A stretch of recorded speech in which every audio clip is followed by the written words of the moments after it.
Assalamualaikum warahmatullahi wabarakatuh. Sampurasun. Palawargi sadayana wilujeng patepang deui sareng sim kuring dina channel Dongsun TV. Kumaha daramang palawargi sadayana? Mudah-mudahan dina kesehatan anu nuju teu damang, mudah-mudahan enggal didamangkeun deui sabihara-bihari. Anu nuju milarian rezeki mudah-mudahan digampilkeun meuli rezekina, sareng anu nuju mayunan permasalahan mudah-mudahan kenging jalan keluar kanggo ngarengsekeun eta permasalahanna. Amin ya Allah ya rabbal alamin. Sapertos biasa sungkuring di dieu baris maoskeun hiji dongeng anu ayeuna aya nu judulna Palastra. Ieu Palastra teh karya Wina Sanjaya anu parantos dimuat dina majalah Mangde edisi Carita Pondok nomor 2855. Ayo urang teraskeun wae kana cariosna anu judulna Palastra. Wilujeng ngadangukeun, wilujeng leleson, mangga geura siapkeun si kopi sareng leuteunana. Wilujeng ngadangukeun Palastra.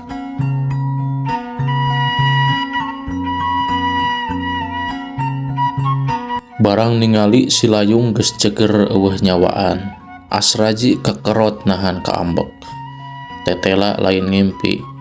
Si layung domba jalu hade urus nu katelah si banteng, sabab tanagena bedas tur gagah kawas banteng. Ayeuna teu walakaya.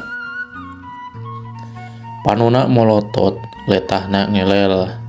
Dina beheungna katingali jiga tapak kuku. Bener, tapak ngarekeb. Beungeut Asraji lir beusi atah beulheum, dadana renghap ranjug, ngahegak nahan kaambek. Heueuh rek teu ambek kumaha atuh. Domba bogana nu bulan kamari menang kontes di kabupaten sarta menang panghargaan ti bupati, ayeuna paeh ngaceng jehe teu walakaya. Anjeun sia, rasakeun ku aing di podaran goblok. Dicacak sia bangsat. Ceuk Asraji lajag-lejeg bari ngacung-ngacungkeun peureupna sagede kalapa pesekeun. Kabeh jelema nu ngariung bangke domba nyinglar, ambekan Asraji beuki motah. Barasat manehna nyebut bedog nu teu weleh naplok dina cangkengna.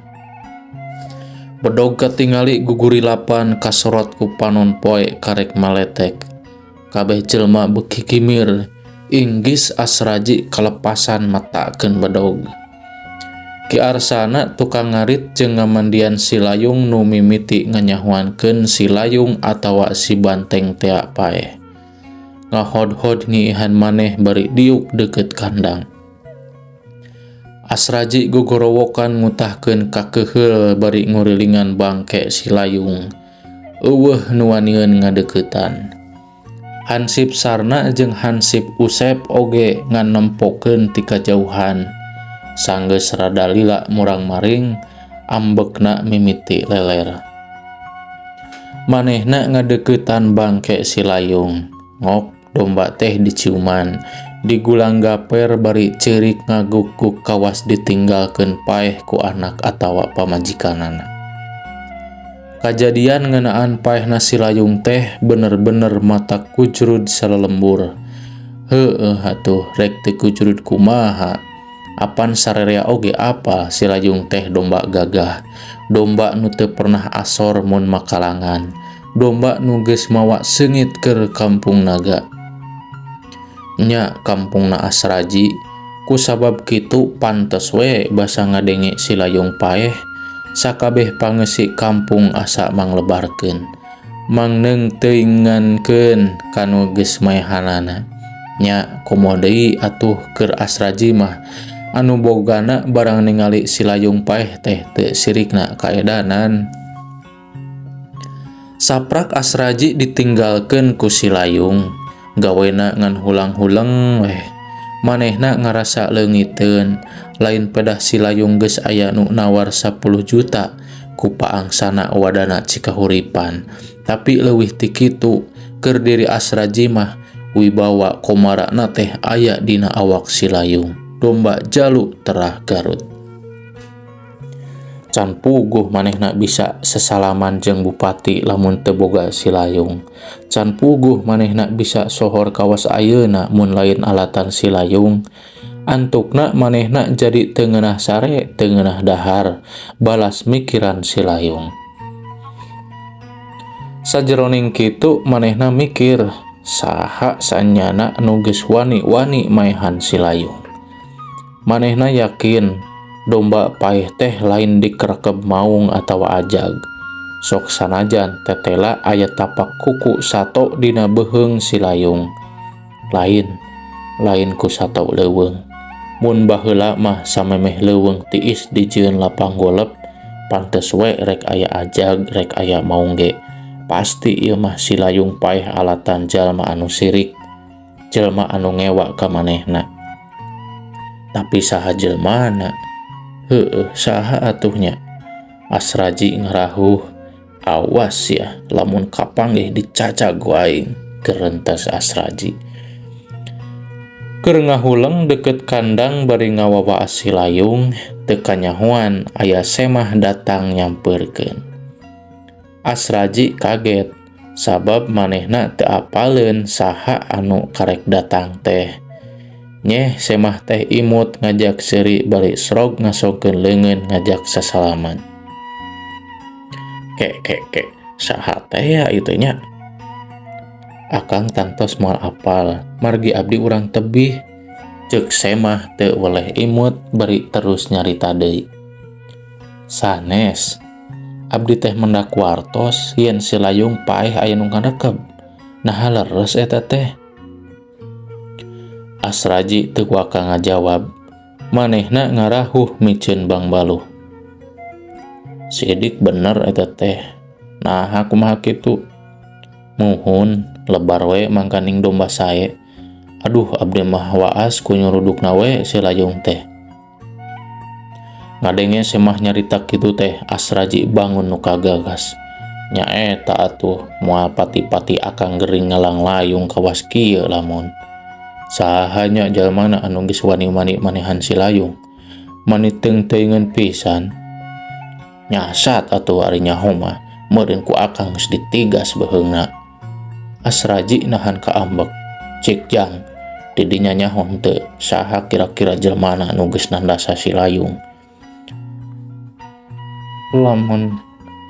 Lamun didinya bisa nuduhkeun kalawan bener jig tah bawa anak domba turunan silayung. Ceuk Asraji bari nuduhkeun anda anak domba nu keur nyatuan jukut. Semah teu gancang ngajawab, manehna jiga nu mikir geus kitu pok nyarita. Henteu ari terang mah. Ngan pangemut abdi, jelma nu geus maehan silayung teh pasti jelma nu resep kana domba. Palebah dinya mah akang ge apal. Ngan saha jelmana? Ari akang kantos henteu aya masalah jeung nu sami resep kana domba. Pangpangna mah nu aya patula patali jeung silayung. Asraji ngahuleng deui, manehna asa kaingetan. Harita teh di Pasir Cina di Nararaga nyambut 17 Agustus diayakeun adu domba tingkat kabupaten. Jago-jago domba datang ti mana-mana. Tapi kabehanana eueuh nu bisa ngungkulan kadikjayaan silayung. Dina babak final silayung baris ngalawan si Pelor bogana Ki Arta ti panyingkiran. Memeh prung ngadu domba, kendang penca geus mungprung ti isuk mula. Nu lalajo geus ngagimbung luareun kalang. Sawareh ngajagokeun silayung nu katelah si banteng. Sebab mun geus diadu jika banteng nyuruduk tanduk musuhna. Sawareh deui ngajagakeun si Pelor nu teu pernah nyalehan di mana ngadu jajaten. Sanggeus prung domba teh diadu, nu lalajo ayeuh-ayeuhan. Asraji jeung Ki Arta gogorowokan mere sumanget ka dombana. Nincak kana genep keprukan, silayung nyuruduk kawas nu meakeun tanaga. Kitu deui si Pelor nu ngawahan rada jauh melesat tarik pisan. Jebrod, domba teh diadu, bangkieung. Si Pelor ngabangkieung bangun nu lieur. Acan oge si pelor ngawahan deui, si layung geus nyuruduk deui bari masang tandukna.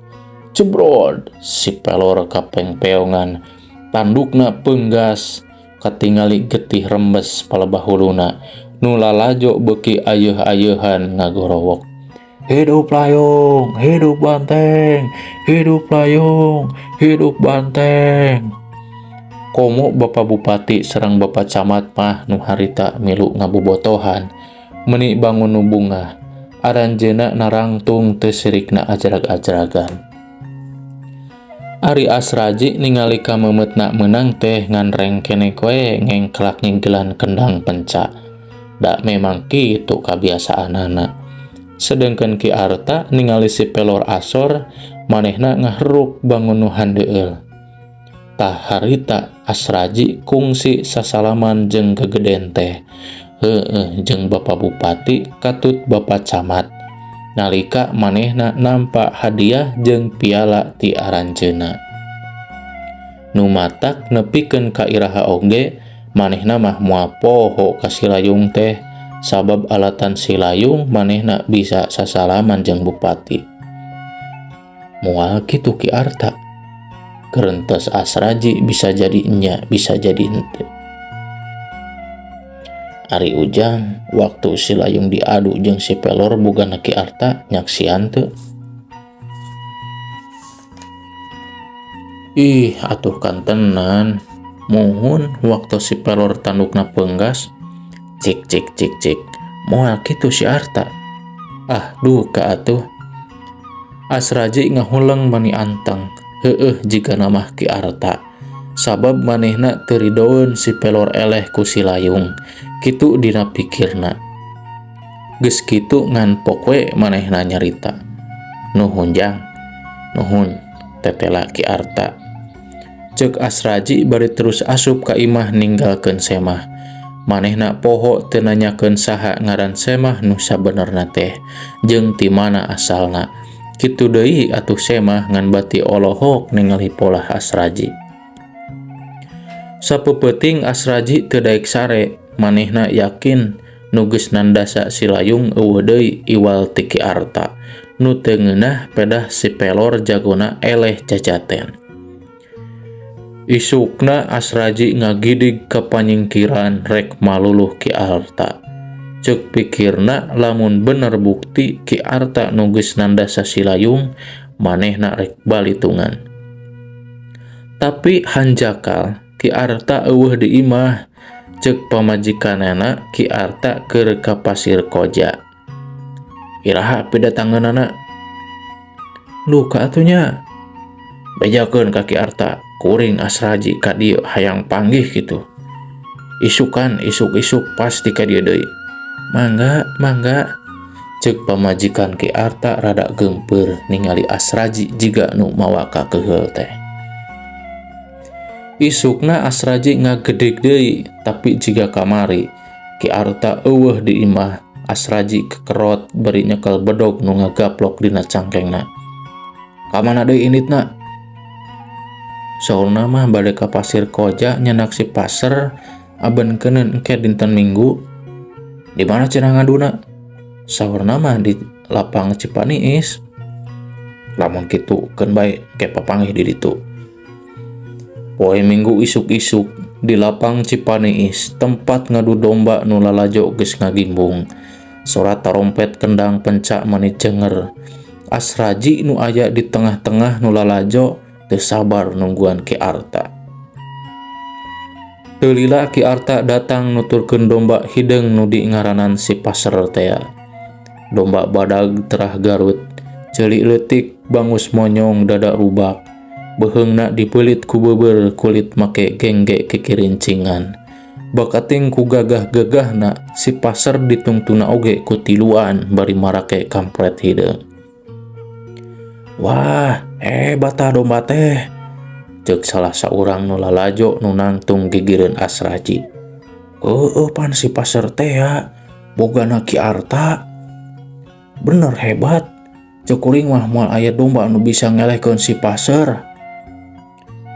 Sok sanajan si layung domba Asraji nu modar teh ya, can puguh lah bisa ngalehkeun si pasar mah, ceuk nu saurang bari mencerong domba si pasar nu ditungtun ku tiluan tea. Asraji ceulina beureum ngadenge omongan nu lalajo, hatena nguntab-nguntab komo barang nyaksian si pasar domba Ki Arta bisa ngungkulan musuh nama. Huntu Asraji tangka kekerot, si pasar harita jadi juara, nu lalajo ayeuh-ayeuhan baberi gogorowokan. Hidup pasar, hidup pasar. Pokna teh teu eureun-eureun. Kitu deui Bapak Bupati anu ti tadi calik pangpayuna, teu sirikna ajrag-ajragan bakat kubunga. Samemeh Bapak Bupati mikeun hadiah jeung piala keur domba Ki Arta. Seperti biasa anjeunna mere sambutan. Ceuk Bupati, ari ngadu domba teh mangrupakeun salah sahiji kabudayaan titinggal karuhun urang. Kusabab kitu, urang wajib miara jeung mupusti, sabab salianti bakal ningkatkeun daya tarik wisatawan, oge ngadu domba bisa ngaronjatkeun kahirupan masyarakat, khususna para peternak domba. Nu lalajo keprok, Asraji beuki panas, komo barang ningali Ki Arta naik ka panggung bari sasalaman jeung Bupati mah. Samemeh narima hadiah jeung piala, hatena nguntab-nguntab bari ngahegak. Ki Arta ngacung-ngacungkeun piala, irungna meh ngapung-ngapung bae, nu lalajo ayeuh-ayeuhan bari gogorowokan. Hidup pasar, hidup pasar. Asraji teu bisa nahan ka ambek. Nu teterejelan manehna ngadeuketan Ki Arta nu keur nyekel piala, bari jeung sebrut manehna narajang Ki Arta bari nyabut badog. Aing nyaho, sia nu geus maehan si Rayung, sabab domba sia eleh ku domba aing. Sapada harita nu lalajo ngadak-ngadak cempe, kabehanana nyingrai cieun kasabet bedog Asraji. Ki Arta mundur bari rada reuwas ningali Asraji narajang ngancam jiwana. Si pasar domba jago 3-4 aya domba kawa si Layung, si pasar moal gimir, ceuk Ki Arta manitatab. Asraji beuki panas, sebrut manehna narajang Ki Arta. Ki Arta ngelokder duaan galungan bagalan pati. Nu lalajo ayeuh-ayeuhan, barang Asraji rek nigas Ki Arta ku bedogna, sakolepat Ki Arta miheulaan. Bedog Ki Arta nanceb palebah iga burung Asraji. Getih ngalembere maseuhan baju Asraji, nu lalajo ayeuh-ayeuhan. Cak sakitu pamiarsa, ieu lalakon teh anu judulna Palastra. Nyaeta Asraji tukang ngadu domba, anu domba jagoana teh nyaeta si Layung. Paeh nya manehna nyangkana teh ka Ki Arta nyaeta musuhna tea. Tapi tungtungna nu mantak teh enak namanya pemirsa. Ki Asraji teh kalah palastra ku Ki Arta. Sabab manehna anu ngamimitian narajang ka Ki Arta, tapi Ki Arta leuwih hebat ti Ki Asraji, anu akhirna Ki Asraji palastra. Kitu panginten pamirsa, ieu carios teh nu judulna Palastra karya Wina Sanjaya anu parantos dimuat dina majalah Mangle nomor 2855. Hatur nuhun anu parantos satia manco dina ieu channel, dina ieu carios. Mudah-mudahan kasayan palawargi sadayana kagantosan ku Allah Subhanahu wa taala. Anu nuju teu dambang mudah-mudahan enggal didamangkeun deui, anu nuju milari rezeki mudah-mudahan digampilkeun milik rezekina, anu nuju aya dina musibah mudah-mudahan dipasihan ketabahan sareng kalancaran. Oge aya dina panangtoyungan Allah Subhanahu wa taala. Amin ya Allah ya rabbal alamin. Sakitu we sim kuring, hapuntenna bila aya kakirangan sareng kalepatan. Wassalamualaikum warahmatullahi wabarakatuh. Sampurasun.